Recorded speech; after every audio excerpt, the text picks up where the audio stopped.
You're watching Chicago Bears Now. My name is Harrison Graham, here to take all of your questions, trade ideas, rumors, whatever you guys got. Ask away, hashtag Bears or Super Chat. John Collins here. You don't need to overreact about this win like we have about the losses this year. How bad are the injuries from this game? I hope RB1 is okay. Not really sure about the overreaction. I'm just happy they won a game. Khalil Herbert said after the game he'd be all right. Right ankle injury. I think the extra days off should help. I'll say this, too, with the running back situation. Jaylon Johnson, concussion. That looked nasty. Extra days off help. Hopefully he's back next week.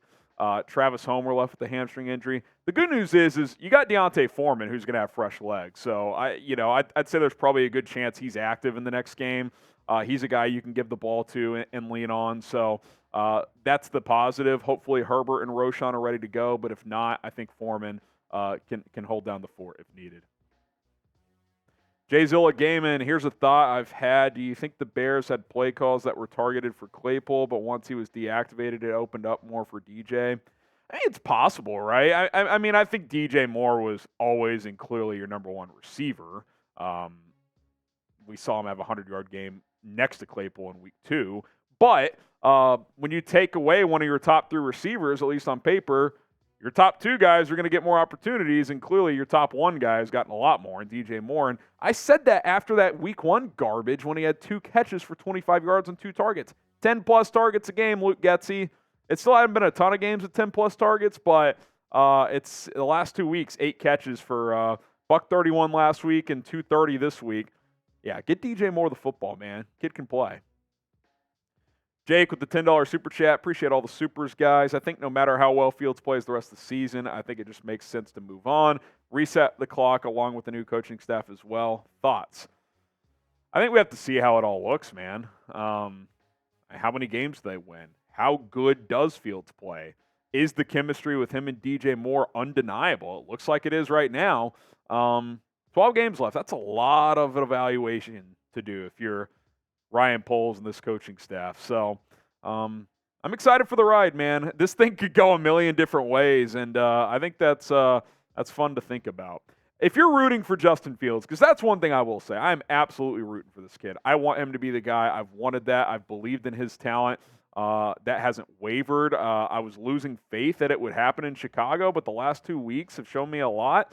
I'm rooting for Justin Fields, man. Type JF1 if you're rooting for him to be the guy long-term in Chicago. Whether he is or not, I'll always be a fan, and I hope it does work out because I think he embodies a lot of what you want in a franchise quarterback.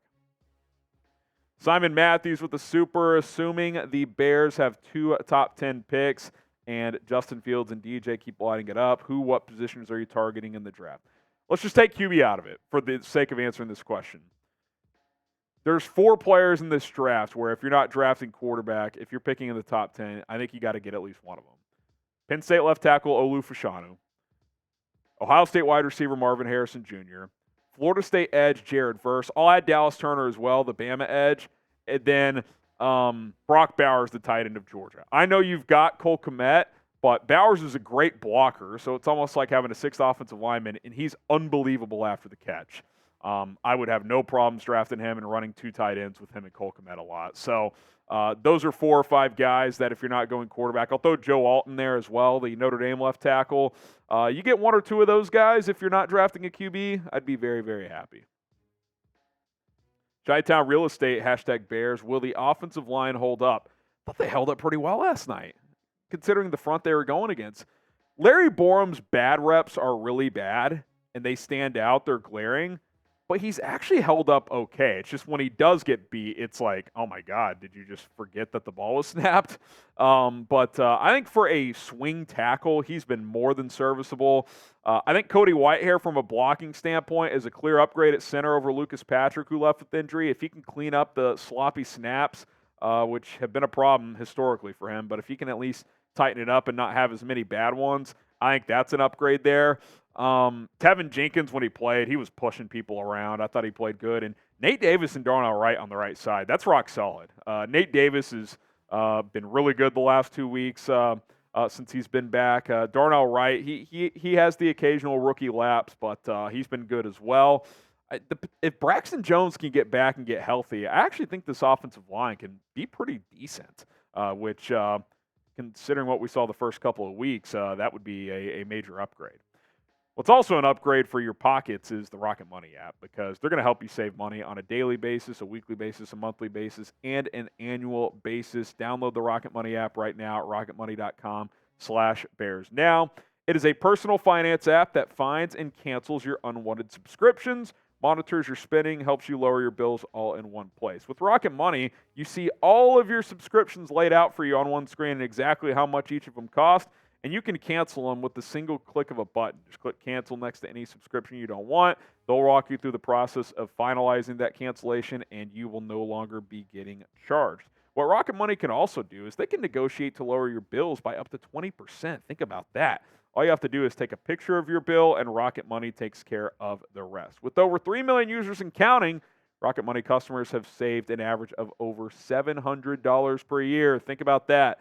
A lot of money you could be using elsewhere. RocketMoney.com/bears now. Use our link to support the show, and you're going to support yourself and your pockets by using the Rocket Money app. You can set custom budgets. They'll send you alerts when you've reached those monthly budgets that you set for yourself. It's really an awesome, user-friendly app. RocketMoney.com/bears now. Any word on Kyler Gordon? Well, he's eligible to return from IR after this week. I hope he's able to, because this secondary is decimated. Now, I want to give Greg Stroman some love. I thought he played really well last night. Picked off Sam Howell, had a nickel blitz sack as well. He's a guy I'd probably keep on the 53. I think he's shown enough, even if he's not a starter, that you might want to keep him active. But yeah, I think Kyler Gordon, you want him out there, obviously. Hopefully he's able to play soon and get off of IR, but he is eligible to return now that he has missed the last 4 games. I saw a report saying he did not have a cast on his hand recently at practice, so that's probably a good sign that that hand is pretty close to healed.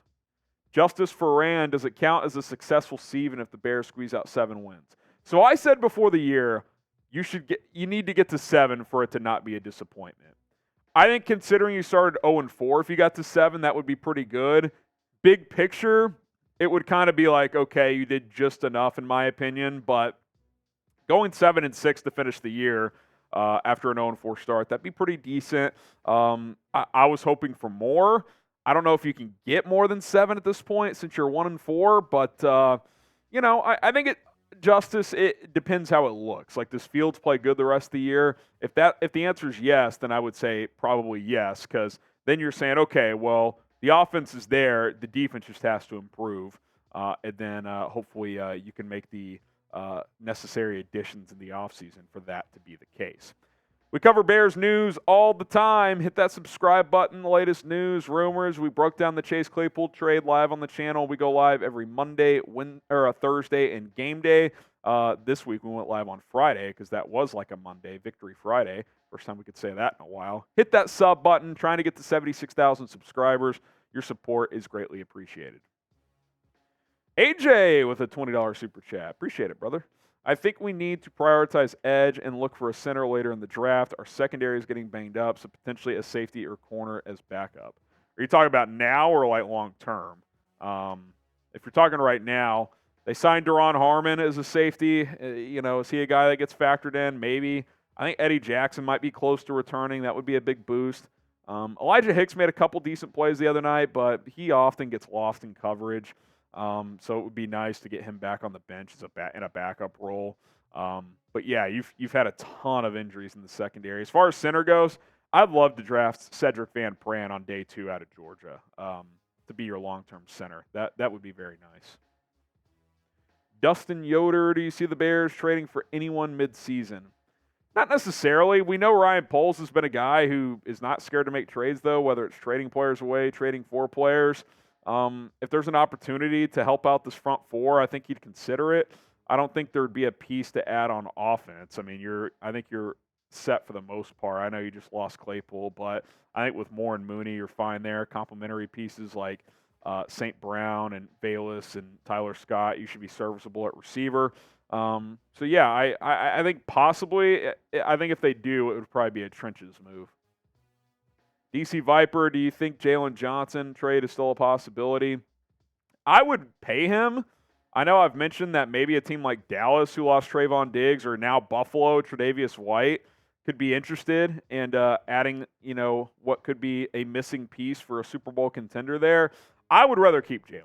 I know he seems to have minor injuries pop up, but I think you need good players, and he's a good player.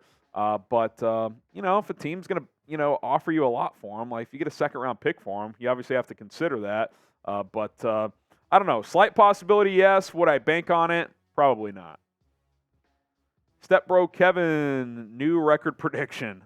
I don't know, guys. They've won one game. How about this? If they beat Minnesota and Vegas, we'll revisit it. It's hard. It's too hard to say right now. They should have beat Denver. That's what's frustrating. If you're 2-3, the season's really back on, because 4-3 is very possible if that's the case. But if you lose to Minnesota to fall to 1-5, you're kind of back in the gutter again. So got to find a way to beat Minnesota. If you do that, I like your chances of beating Las Vegas. Then you're a 3-4 team. Okay, let's see where the chips fall. You got a chance at that point. You guys know the motto. I know week 1 was brutal, but get the FGBs going in the chat. FGB, FGB, FGB. If you don't know what that stands for, ask another Bears Now subscriber. Derek Runyon, as much as I want to start drafting offense to help boost our team, Terell Smith and Gervon Dexter played well last night. I thought both played really well. Terell Smith, he looks comfortable now that he's gotten these reps. You can make an argument he's looked better than Tyreek Stevenson the last couple weeks. Gervon Dexter, PFF graded him at like an 85 overall last night. He flashed. I'm wondering how close we are to him playing over Justin Jones at that 3-tech spot. Andrew Billings is your best defensive lineman right now. He's your 1-tech. I'm not messing with that. Pickens can rotate in occasionally, but he hasn't popped much. But Dexter at 3-tech, I would give him more snaps. He's starting to play better. He's getting some pressure. And Terell Smith, yeah, man, he looks good. Remember, there was a competition between he and Tyreek Stevenson in training camp before Smith suffered a minor injury. That's something to monitor. Once all these guys are healthy in the back end, is there a scenario where Terell Smith is getting snaps over Stevenson? I'm not sure. I'd have to review the film to see how Tyreek played last night. James Bartik, do you still think Larry Borom is the right guy for the offensive line, even with all these false starts? Yeah, the penalty's got to stop.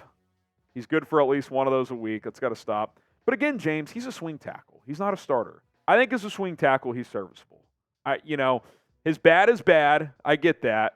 But he's been decent. He actually has. Against that front last night, to only get clearly beat a couple times, it's not bad. Again, when he gets beat, it looks ugly, but he's held up. He has good power. I think as a swing tackle, he's a guy worth keeping around here. Appreciate all the questions here on the channel. If we didn't get to you, have no fear. Social media is here. At HGramNFL on Instagram and on Twitter.